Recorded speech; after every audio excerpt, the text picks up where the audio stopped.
do you need me? You know I get animated. No, that's good. No, you're fine. I got auto All right, track. cool. What's up, Cowboy? How's that sound? Weird, strange. It's been such a crazy. Everything moves so fast. It's been so wild, man. It's been a wild ride. It's Doug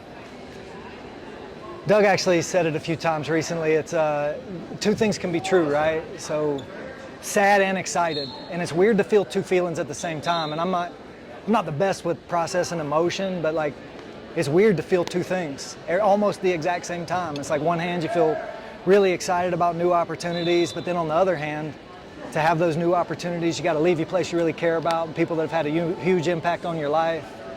And it's something I talk to the guys a lot about. Your life kind of reflects your perspective, and your perspective is just how you view the world. So am I focused on the positives that come out of it, or am I focused on the negatives that come out of it? And really my life is going to be a reflection of which one I look at. So I'm trying to focus on the excited part a lot more than the sad part, but you need to process and have those feelings too, man. Sure. Bittersweet's a good way to put it. I understand that completely. So let's start with what you're leading. Yep. Can you express to me, as best you can, what you feel you brought to Cedar Falls over the last 10 years? Hopefully, passion, a whole lot of time, work ethic, high expectation, high standard, however you want to talk about that. And hopefully setting a decent example for guys how they can pursue something with a lot of themselves and try and keep it healthy along the way. How do you convey that? How do you convey that to athletes? Honestly, just all I've done is basically like what you talk about with social media. Really the best way to do it is turn the camera on, be authentic. So I just share my struggles with them. It's like I'm really in the same boat they are. They're trying to be the best wrestler in the country, best wrestler in the world. Well, I'm trying to be that level of coach too. And I have similar struggles that they have, similar doubts, similar worries, balancing life, managing expectations of myself, my family, other people's expectations. So when I struggle, I just shared it with them. And then sometimes they're involved in the solution coming up process. Like, I need help too, guys. Like, how are you dealing with this? What are some things you're doing? And through that shared experience, it's almost like you're brainstorming solutions for problems that you have. So it's just being open and honest with them and be like, guys, I struggle with this too. Balancing your life and pursuing something with all you got, it's a very difficult thing to do. Do you think many coaches in the country share their struggles with their athletes as well? I'm not sure about most, but I know it was part of the culture that we had. There was an openness and honesty that was so important for me because I'm kind of closed-guarded person, and being able to be more vulnerable was something that was a valuable thing that I gained out of that experience. So I know it was part of the culture, and sharing your struggles and the successes you have was part of it. So I don't really know what most people do. It sounds bad, but I really wasn't that worried about it. Like, so much time and attention had to be put on what you were doing. You couldn't worry about what other people had. It's just keep your head above water and focus on what you got in front of you, man. I'm trying to keep your nose above. It's what it is. Okay. You have been presented with an amazing opportunity. Yeah. Tell me how all this kind of started, how it all went down. Well, I've known David for a while, had a relationship. He came down to our club. Parents were down around in that area for a long time, and just kind of developed a relationship with that. And then hopefully some of the reputation I've built kind of carried over, because I had been around him in really 10 years probably. Just your lives go in different directions, right? And I'm pursuing what I'm pursuing, he's pursuing what he's pursuing. But then in a way, just our interests kind of got back aligned again, and we just started really talking, seeing each other at tournaments, and that relationship started to grow back in. And then you feel some urges in your own life about wanting to grow and make some changes, and it was almost serendipitous that it was thinking about in my head, okay, it may be time to make a change in my life, not for any job reasons, but for life reasons. You got to grow and take some other things into consideration. And he was just the guy that was there talking about those things. And then when an opportunity came, he was the first phone call I got. And just vision was so aligned on some things that it just really started working out. The more he talked, the more I was like, yeah, this is what I'm looking for. Yeah, this is great. And it just really aligned with what I was looking for in my life. And I honestly didn't know what I was looking for, but I knew I was looking for something. And the more he talked about what his vision was and what he wanted to build, I was like, yeah, man, that's exciting, and I think I can really contribute. And these are some of the ways that I think I contribute. So it was kind of a mutually beneficial thing that was just kind of organic and grew unexpectedly, to be honest with you. And then the process moved so fast, because after NCAA tournament times, the next one starts. So you got to figure out that next year of your life, and it just got rolling quick. And now I'm moving to Stillwater. Yeah, you are. Yeah. You just said that out loud for the first time this weekend. It's starting to dawn on me, a lot of it. Really, it's surreal. Okay. You're a Malachi Hoff from Inland. Please go to mat 2. Malachi Hoff from Inland. You are a naturally skeptical person. And I say skepticism and not in a negative way. It's just you're calculating. Right. At what point did it go from, well, this could happen to, oh, this is happening? What conversation did you have with David where the light kind of turned completely on? Mat 2, I think Malachi is injury. I think it was when he really started talking about what his overall vision was.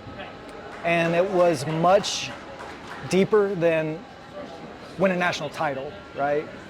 Want to create one of the best wrestling cultures, one of the best wrestling environments in the whole world.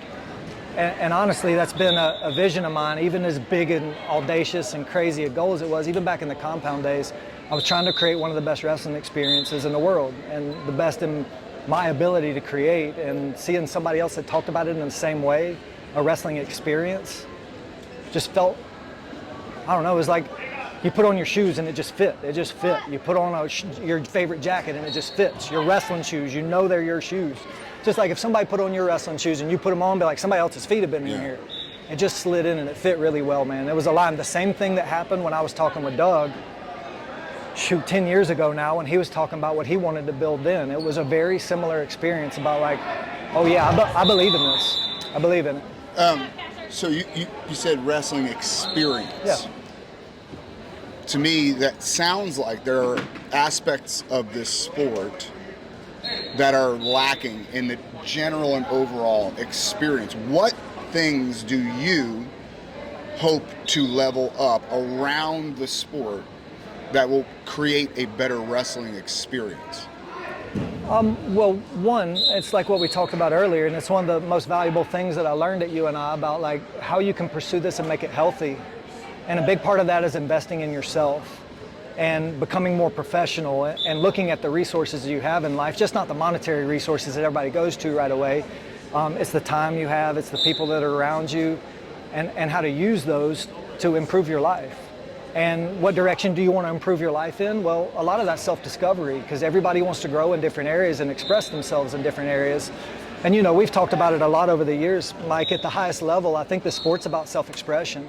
So it's really about teaching them this. This is a way to learn about yourself, to where you can grow into the person you want to go to. And yeah, we're trying to win world and Olympic titles, but really the journey you're on is about self-discovery and figuring out how this is going to catapult you to whatever's next in your life, whether it's more wrestling or if it's a business opportunity or it's family life, and whatever's next, using it as a platform to put yourself in a great spot in life. Because part of what has developed as I've gotten better at this, it's like I realized my job is just to put people in better positions.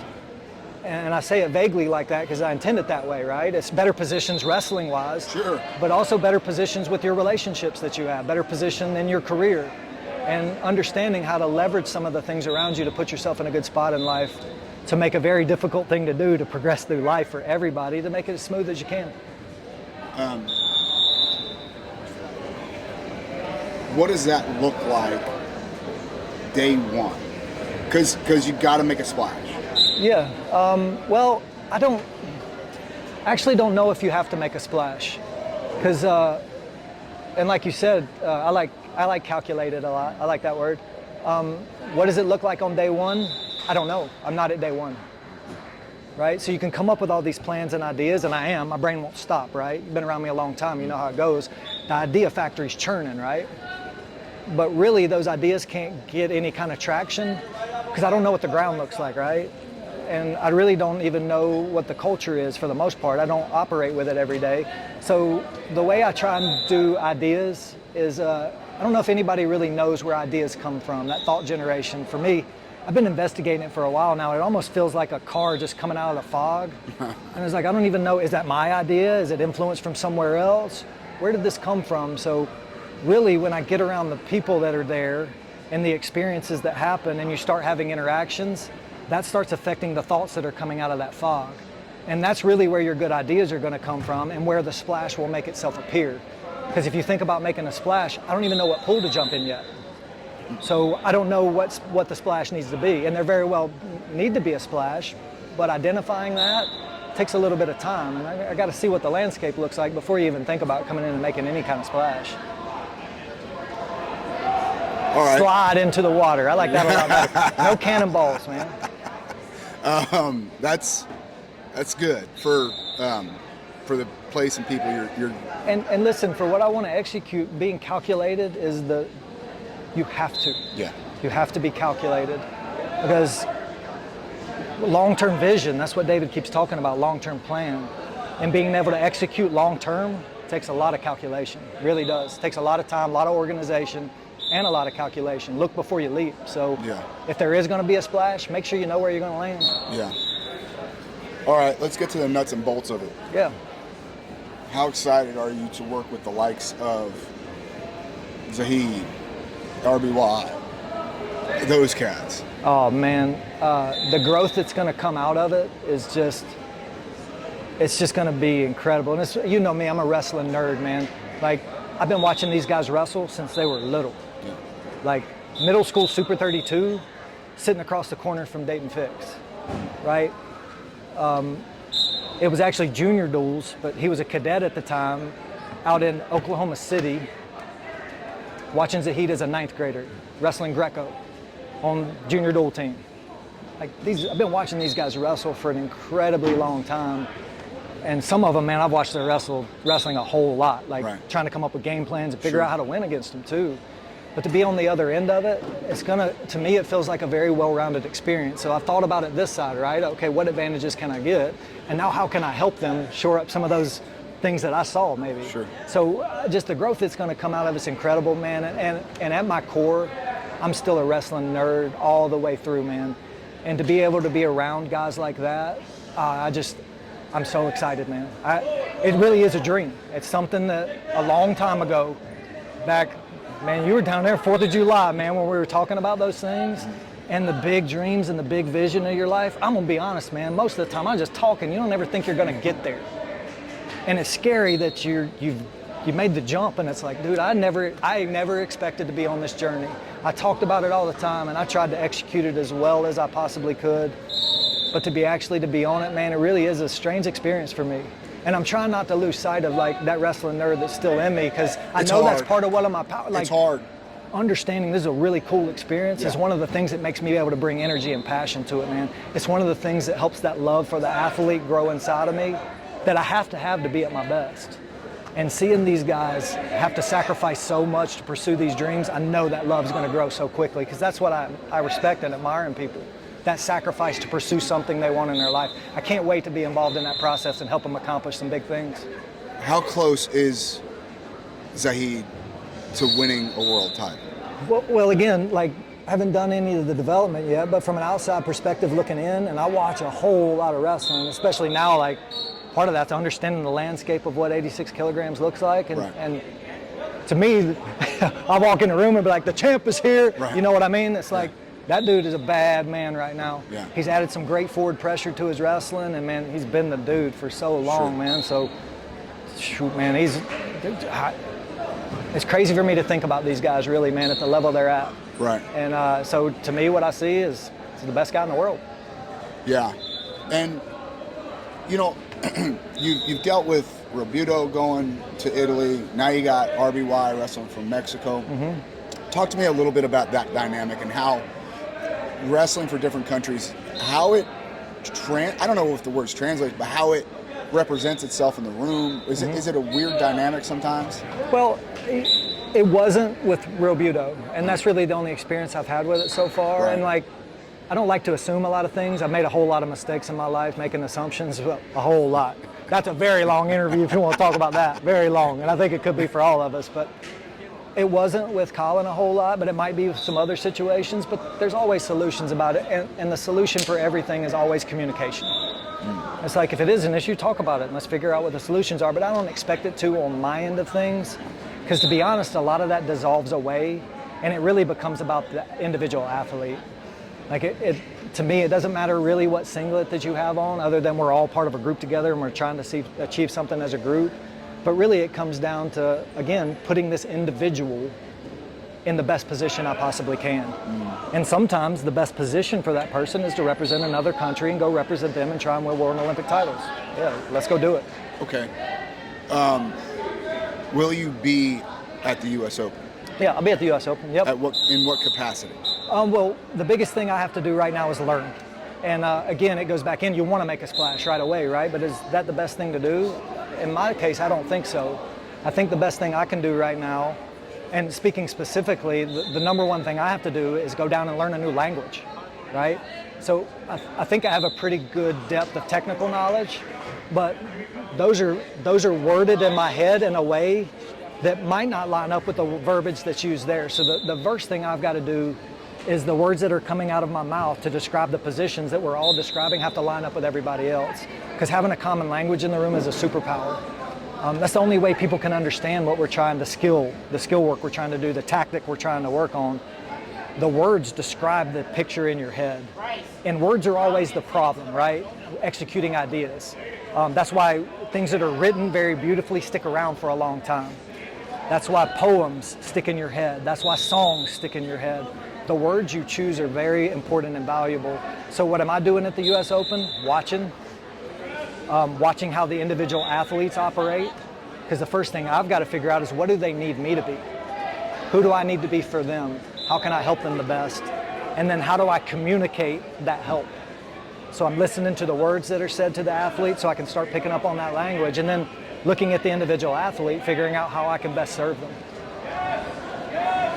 So learning, what's my capacity at the U.S. Open? Cram as much information as humanly possible into my brain and start getting organized on all that information. I work on folders. You've seen my notebook before, right? Just start writing down information in those folders so you can start developing instinct for the athlete. Because again, where did those ideas come from? There's no reference book of the right way to wrestle, right? These are experiences we have that lead us to a thought, lead us to an instinct. And I got to start getting those for the individual guys to help them at the level that they need help at. One of your superpowers is creating processes. Mm-hmm. And I don't know that a lot of people know that about you. What processes do you anticipate having to put in place quickly?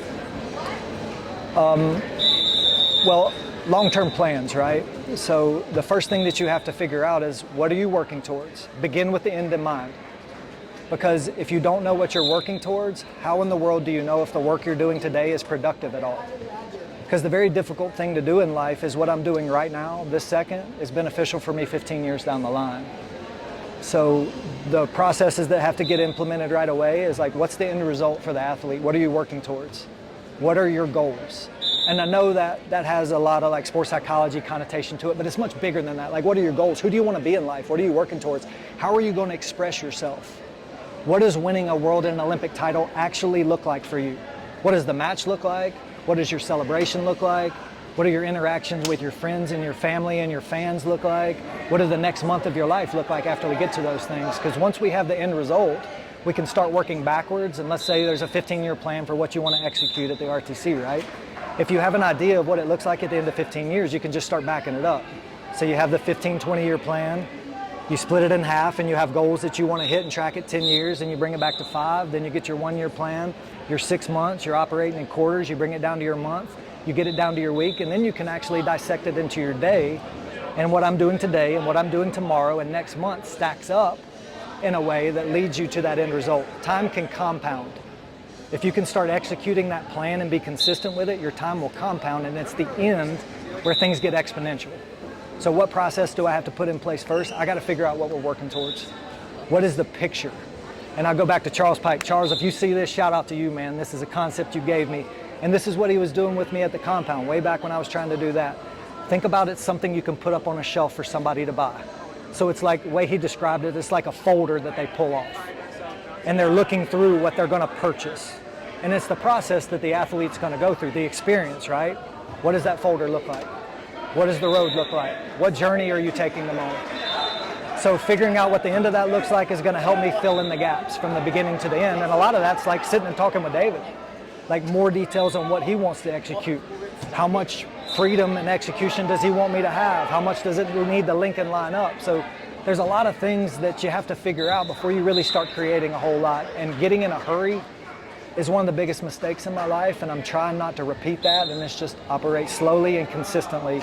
You will cover more ground than sprinting ahead and then having to sprint back, and you're doubling the time that you're covering the same amount of ground. Be calculated, be slow, figure out where you're going long term, then back it up to what we're doing today. All right. How glad are you to step away from the madness that is NCAA wrestling right now? To me, the way I look at it, it's all one thing.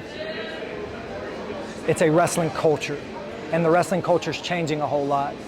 And this is the biggest change that's happened since I've really been following wrestling at the collegiate level. The whole system's different, right? And real similar things happen in business right now with AI. And a lot of smaller companies have some power because they're starting from scratch with it, and they can build those processes and structures from the start, right? So it's really similar with wrestling right now, that the whole environment's changing. So I don't really know if I'm getting out from under the madness of it, because I think the madness spreads out across all things. There's just so much overlap with stuff. But what I'm excited about is have a little bit more control over it. And you know me, I'm a control freak, and that's just something that I really need to have in life to really feel the freedom I want to have. So being able to have a little bit more control of the way things are changing around you, that's probably what I'm looking forward to. But I'm getting out from the madness of it all. I don't know, man, that's just learning. It's like a hard workout. Hard workout stinks when you're in it, right? But a lot of growth comes out of it. So getting out from under that, I'm gonna miss some of the growth of figuring out those processes, but I'm gonna get to watch other people work with them. So hopefully vicariously I get the same lessons. I just think control is probably the thing I'm excited about. What do you, just not on topic of Oklahoma State or Lee Roper, what are the biggest changes that you see coming around the bend for the NCAA wrestling culture? Well, it's been going on for a long time. And I started seeing it when I was working with youth wrestlers too. The professionalization of the sport is getting earlier and earlier and earlier and earlier. And that can be a very negative thing, right? But it also can be a very positive thing too. And learning how to scale that professionalization, I think, is a very important thing now. So with all these changes that are coming and guys actually have control over their own brand, their name, image, and likeness, that's a very different thing before. And guys weren't able to see themselves as an entrepreneur, and then what is my business? Me. And I think the world's really changing that way, where you have to look at yourself as a business a little bit, because just corporate structure's changing, service industries are changing, manufacturers changing. So I think everybody kind of has to look at themselves in a little bit of an entrepreneurial light and learn how to brand themselves in a certain way so they can position themselves in their career moving forward. So I think that's just going to creep in younger and younger ages, and we have to find out how to scale those lessons up so it doesn't get dumped on the athlete all at once, and they can manage it in pieces. So the biggest change I see is everybody's getting professional at a much younger age. And you can have arguments about whether that's healthy or unhealthy, and honestly I think those are just semantics, and it's really trying to figure out how to actually make it healthy for the athlete, right? Quit worrying about if it's healthy or not. We have what we have. Let's figure out how to make these tools, these systems beneficial for the athlete so we can put them in a good spot in life. Are the processes, the tools, the pressure, the professionalization, are those things positive for the athlete right now as we speak? I think on an individual basis, you have to look at those things. I don't think you can there's too much nuance. And that's something that we rush into, I think, as humans, because life is so nuanced. It's like really your perception, right? You're only really processing 10% of what you see around you. Because if you processed everything and heard everything, it's like you never get anywhere. It's just too much. So I think we get rid of a lot of the nuance, and we just want to say good or bad. It's all the above, right? And it's figuring out what the bad is and being able to minimize that in an athlete's life, and what the good is and being able to maximize it. And the only way to do that really well is you have to do it on an individual basis. And then you can already see what the problem is. How do you scale that individual basis, right? Right. So when you're doing something that's so specific, a boutique style endeavor, how do you scale that up? Well, and that's the challenge. That's the fun part. Figuring those things out are one of the things I'm really excited about doing. And having access to people around to solve some of those things is going to be a really cool experience. Lee Roper, thank you. Oh, yeah, I man. appreciate you, brother. For sure, man.